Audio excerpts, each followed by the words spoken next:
بسم الله الرحمن الرحيم والتين والزيتون وطور سينين وهذا البلد الأمين لقد خلقنا الإنسان في أحسن تقويم ثم رددناه أسفل سافلين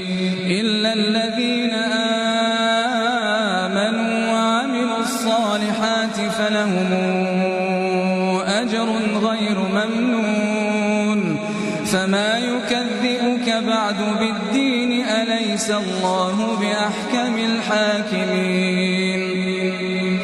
بسم الله الرحمن الرحيم اقرأ باسم ربك الذي خلق الإنسان من علق اقرأ وربك الأكرم الذي علم بالقلم علم الإنسان